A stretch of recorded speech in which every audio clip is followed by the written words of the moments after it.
कारीगण एवं मीडिया के साथी,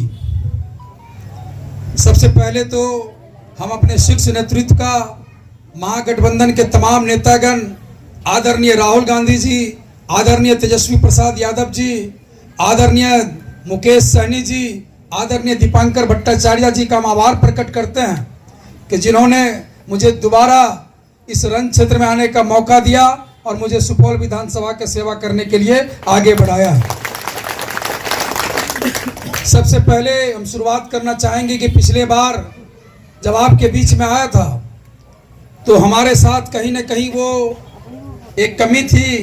कि हम बहुत लोगों से रूबरू नहीं हो सके थे, बहुत लोगों से मुलाकात नहीं कर पाए थे।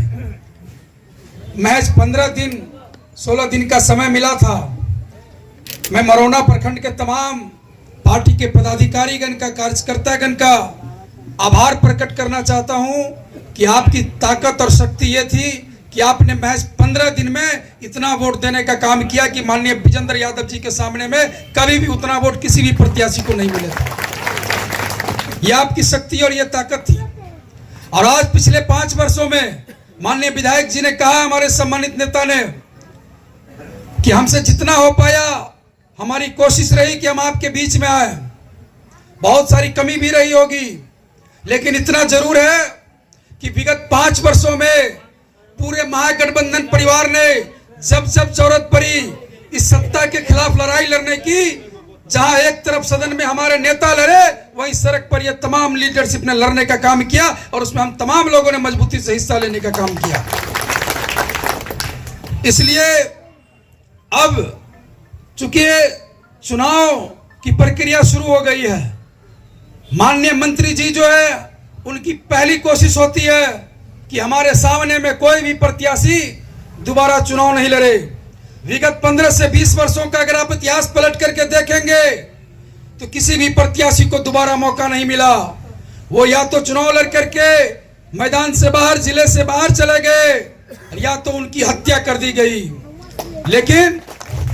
मुझे नहीं पता कि उनकी हत्या कैसे हुई, राजनीतिक तौर पे हुई या जिस वजह से भी हुई, लेकिन मैं इतना जरूर आपसे कहना चाहता हूं, ऊपर वाले की कृपा से मैं जिंदा हूं। और जिस तरीके से ये सत्ता के बल पर तमाम राजनीतिक दल के साथियों के ऊपर, तमाम विपक्षी दल के नेताओं के ऊपर आरोप प्रत्यारोप वो करते हैं, उनको परेशान करने का काम करते हैं, उनके ताकत को कमजोर करने का काम करते हैं, इसमें कोई शक नहीं कि आने वाले समय में अगर पूरी ताकत और एकजुटता के साथ अगर हम सभी लोगों ने मुकाबला कर लिया तो 14 तारीख का परिणाम जो आएगा वो सत्ता के परिवर्तन का परिणाम आएगा। आज बिहार के अंदर युवाओं के पिछले चुनाव में भी एक जोश पैदा किया गया था। आदरणीय नेता तेजस्वी प्रसाद यादव जी को बिहार के युवा मुख्यमंत्री बनकर के देखना चाहते थे। वो इसलिए देखना चाहते थे कि बिहार के युवाओं को लगा कि अगर कोई रोजगार पैदा कर सकता है, अगर कोई बेरोजगारी को खत्म कर सकता है, अगर कोई पलायन को खत्म कर सकता है तो वो हमारे नेता आदरणीय तेजस्वी प्रसाद यादव जी होंगे। लेकिन पूरे बिहार में जब उनके खिलाफ षड्यंत्र रची गई और अगर कोई व्यक्ति सामने निकल करके आया तो वो विजेंद्र यादव थे, जिन्होंने भाई तेजस्वी यादव जी को मुख्यमंत्री बनने से रोक दिया। और आज पूरे बिहार में सबसे पहला व्यक्ति है जिसके दिल के अंदर है कि ये व्यक्ति आदरणीय तेजस्वी प्रसाद यादव जी को मुख्यमंत्री नहीं बनने दिया जाए, तो वो व्यक्ति विजेंद्र यादव है, वो व्यक्ति विजेंद्र यादव है।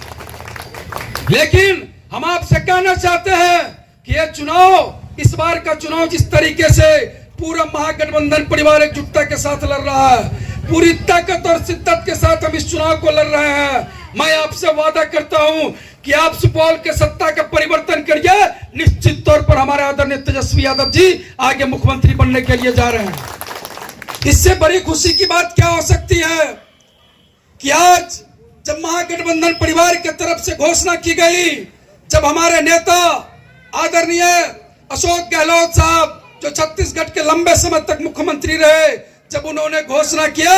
कि इस प्रदेश के मुख्यमंत्री तेजस्वी यादव जी होंगे, तो साथ साथ उन्होंने यह भी घोषणा किया कि आने वाले समय में इस चुनाव के बाद इस प्रदेश के उप मुख्यमंत्री भाई मुकेश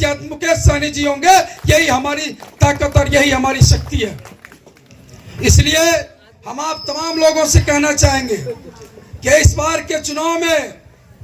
जो उनके द्वारा पिछले बार षड्यंत्र रचा गया,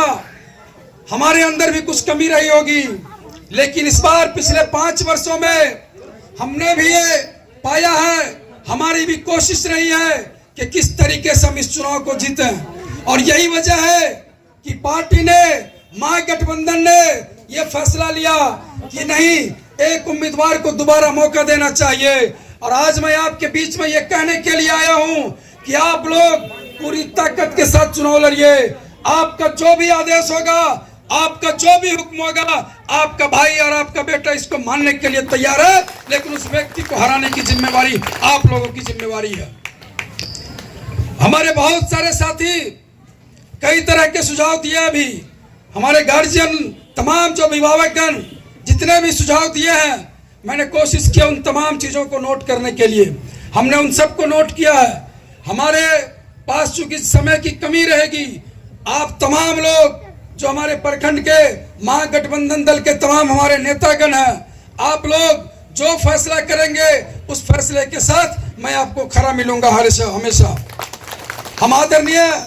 यदुवंश कुमार यादव जी से भी आग्रह करेंगे कि बेहद बिल्कुल इन्होंने सही कहा कि पिछले बार हमको इनका सहयोग नहीं मिल पाया था, इनके साथ भी मजबूरी थी, खुद चुनाव लड़ रहे थे और आज ये स्वयं यहाँ मौजूद हैं। इससे बड़ी बात और इससे बड़ी शक्ति हमारे लिए क्या हो सकती है कि इतने ताकतवर व्यक्ति, समाजवाद के पुरोधा, जो तमाम जगहों में कोसी के अंदर से लेकर के कोसी के बाहर तक हमेशा लोगों की लड़ाई के लिए, लोगों के हक के और हुकूक की लड़ाई के लिए हमेशा आगे रहते हैं। हमारे साथ सौभाग्य है कि इस बार महागठबंधन में जिस तरीके से विकासशील इंसान पार्टी के हमारे तमाम नेतागण, कार्यकर्तागण उसी ताकत और मजबूती के साथ चुनाव लड़ रहे हैं, जिस ताकत और मजबूती के साथ हम पुराने महागठबंधन के लोग लड़ रहे हैं। निश्चित तौर पे हम आपसे यह वादा करते हैं कि आप एक बार मौका दे करके देखिए। जब तक आप मौका नहीं देंगे, जब तक लोगों के बीच में जाकर के आप ये नहीं बताएंगे कि आपका जो प्रत्याशी है, हमारा महागठबंधन का जो प्रत्याशी है, आपकी एक आवाज पे खरा उतरने वाला है। आपके बीच में आने के लिए जब जब मुझे आवाज दी गई है, कोई व्यक्ति ये नहीं कर सकते हैं कि उनको मैंने बुलाया वो नहीं आए। भले ही कम आना हुआ होगा, लेकिन मैंने हमेशा कोशिश किया, हमारी कोशिश रही कि हम आपके बीच में आते रहें। आगे आने वाले समय में चुनाव का जो आखिरी 2-3 दिन का समय होता है, एक अलग टीम का गठन किया जाए, एक ऐसी टीम का गठन किया जाए जो आखिरी 2-3 दिन के अंदर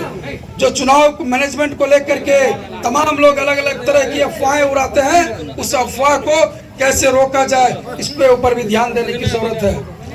हमने अभी सरोजा मेला पंचायत के हम एक जगह गए जहां लोग वोट बहिष्कार की बात कर रहे थे। हम उनके साथ मिलकर के उनसे आग्रह किए कि आप वोट का बहिष्कार मत करिए।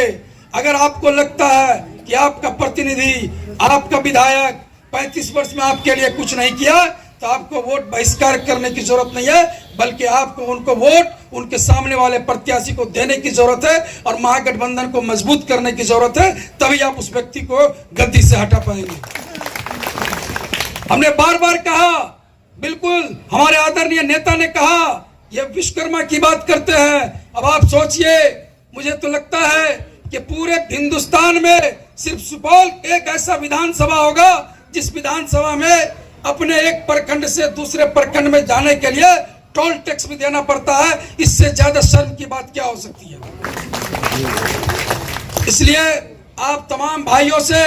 तमाम जाति धर्म मजहब के लोगों से, तमाम पार्टी गठबंधन के हमारे नेताओं से, अभिभावकगण से हम आग्रह करना चाहेंगे कि यहाँ जो भी फैसला किया जाएगा, आप सब लोग मिलकर के, हमारे पार्टी के भी सम्मानित तमाम पदाधिकारीगण यहाँ मौजूद हैं, यहाँ महागठबंधन दल के तमाम प्रखंड से लेकर के जिला स्तर के नेतागण यहाँ मौजूद हैं। आप लोग रणनीति बनाइए, रणनीति बना करके आप लोग स्वयं फैसला लीजिए और आपका जो फैसला होगा, चुनाव लड़ने के लिए और चुनाव जीतने के लिए हम कोई कसर नहीं छोड़ेंगे। पूरी ताकत और मजबूती के साथ चुनाव जीतेंगे और मरौना और सुपौल के नाम को हिंदुस्तान के पटल पर लेकर के आएंगे। आपका बहुत बहुत शुक्रिया, बहुत बहुत धन्यवाद।